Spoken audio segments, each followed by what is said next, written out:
everybody, and welcome to the podcast from Mourning to Action, where we talk all about powerfully overcoming and working through loss. I am your host, Dr. Damon Silas, and I must say that I am a little biased about how excited I am to have this guest on today, to have my special guest on today. So, if you're looking at the video, you already see who it is, but you may not know exactly who she is and who she is to me and for me. So let me just take a little bit of time to introduce this lovely lady. This lovely lady is my mom, Karen Silas, and she has, just been such an amazing example to me of what resilience and strength is. And again, I may be a little biased, but you guys will get to hear her story and why I think that. She was a nurse for over 50 years, so that just basically meant that growing up I could never take a day off of school. And clearly we have shared some similar losses, but again, each loss that we all go through is different based on our relationship with that person or that thing, that event, whatever it may be, however we define loss, because as you all know, we define loss very broadly on this show. But without further ado, let me go ahead and introduce my mom, Mama Karen Silas. Thank you, Damon. Yeah, well, thank you for being here. Sorry, and I didn't mean to cut you off, but I meant to tell the people they may recognize you because you've also been featured on 2 different ID channel shows. So we're talking to a celebrity here, y'all. Right. So you've been on The Last 24, which hasn't necessarily aired yet in some places. Right. And you've also been on The Perfect Murder.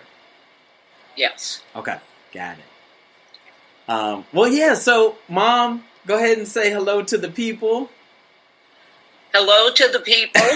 I'm a little nervous about this, but Don't I'll be. do my best. I think I am, too.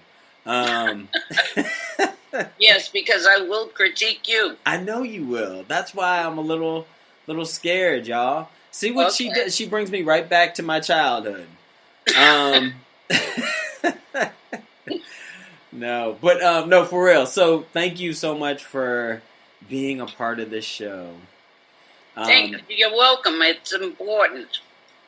Yeah, it really is. And yeah, do me a favor and tell the people a little bit about you. I just gave a brief overview about who you are, but tell the people who you are, and we'll take it from there. Okay, I was married to your dad for almost 46 years. He was in the military, so we traveled around a lot. And I had Eddie, Nikki, and you. And you and Nikki were best buddies. Nikki decided she wanted to go to school in New York. She was sure she was going to become an actress, which she was at home. Mm-hmm. And anyway, she was there for a couple of years, I think it was. And then she was murdered. And that was probably the darkest day in my life. It just hit me. I just felt empty right away.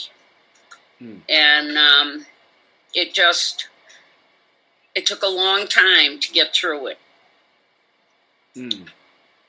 So, and I remember how upset you were, and I remember how Dad was, how Eddie was, and I wanted to fix everybody, but I couldn't do it.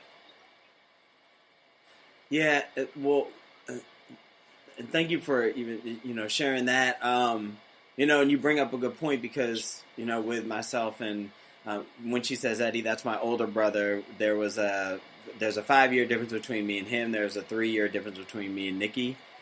And I talk about what it was like as a brother losing a sister. But you're talking about something that a lot of people, a lot of parents out there might say to themselves, like, if I ever lost a child, I don't know how I would ever go on. I don't know what I would do. How did you do, like, what would you say, and we'll go through the action plan as we talk about it, but I'm just curious, like, if that was A, something that you might have ever even said to yourself, and B, if you did, when it actually did happen, what changed for you? Well, I had thought of it, knowing other people who had lost children. And the thought of it, I would almost lose my breath thinking about it if it happened to me.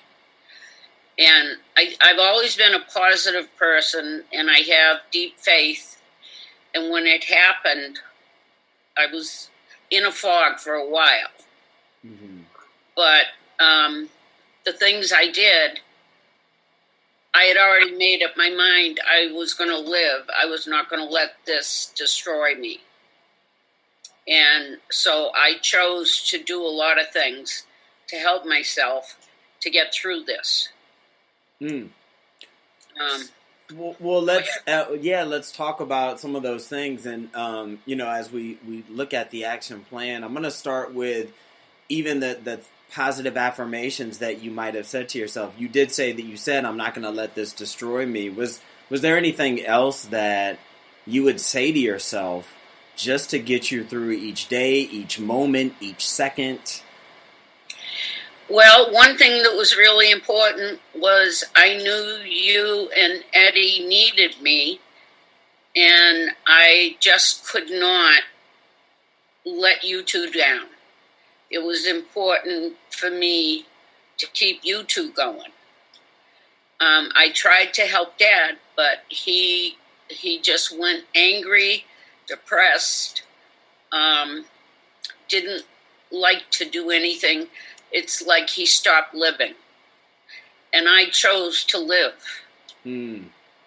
And I tried to find, every day I woke up thinking and praying that get me through this day and find something good in the day. Mm-hmm. Mm. Gosh, it's just so powerful to hear you say that, because it becomes a choice, and not saying Absolutely. That, right, but you literally had to make a conscious effort, a conscious decision to say, I'm going to make it through this day, and I'm going to find something positive, even despite the darkness, despite the fog that I'm in, I'll make that effort to find that one ray of light. Right, and I went back to work the week she was buried on Christmas Eve, and I went back to work the Monday after New Year's, as did Dad. I went back because I could not just sit in the house and think about it. I had to be productive. Mm-hmm. And that was a help to me because I was helping other people. So I at least could make myself feel some worth. Yeah. So just by helping people through what you did, which, as I said in the introduction, was, you were a nurse and LPN, correct? Yes. Just going back to work and helping others actually helped you through your healing. Right. How does that work? Like, how did you, because some people might have said, you know what, I can't get out of bed, I don't even want to get into work. Like, what was different for you? I'm not sure. It's just how I am. I could not stay at home and pull the covers over my head. I had to get back amongst the living. Were there ever any days where you said, I don't want to get out of bed, or? No, not really. That was not my thought. Mm-hmm. Got it. Yeah. No, and I'm just, because I know, again, I've talked to people in my work where that might be a constant thought for some people. And how do you then help them, especially like if they may not be in a helping profession, but maybe they can do something where they're reaching out to people to help, or help them through their own healing by reaching out and helping others. Right. Which definitely was a plus for me. Because you're already just there. You were... Right. Yep. Right. Not to mention some of your crazy friends at work. That was the best. Because I think we need a lot of humor when we're going through any kind of trauma. You need someone that's going to make you laugh. I know sometimes in the beginning I didn't think I should be laughing. But, I would talk to Nikki, and I know Nikki wouldn't want me to give up. She would want me to laugh and be funny. And it got better as time went on. I lost that feeling of feeling guilty that I was having fun. Yeah, that's so... and I talk about that a little bit in my book, and I was just talking to somebody recently about that there's this idea that in your grief you have to stay sad, or you have to, mourn for a certain period of time before it's okay to even laugh or have fun or enjoy yourself. Go ahead. Well, it just looks... No, but I remember some of my friends from work would ask me to go out after work and have dinner with them. And I kept saying, no, I got to go home. And so I actually went and talked to the priest at my parish. And he said, in some ways that's a little selfish on your part, because they want to do something for you and they don't know what it is. And by you refusing to go, you're refusing their kindness. Woo. So I after that, I went out. He only had to tell you once. One time. I'm going but out. I'll never forget that, because people do want to do something. But that's, and I love that reframe, like what we would call a reframe. So you take something, like here you are thinking, no, I gotta, stay in this mourning. And he's saying, but that's actually selfish for you not to take them up on their kindness. Like, whoa, that's like, it's exactly. It's mind-blowing in a lot of ways. It was very simple. And simple, right. Because when you think about it, like if you see somebody else suffering, you would want to do whatever you can to help them. Oh, absolutely. And if they refused you, you'd be like, wait, I'm trying to help. Right. Okay. Wow, I gotta write that one down. Remember it. I am. It's locked in. Oh, it's being recorded anyway, so. Oh, there you go. Reference it.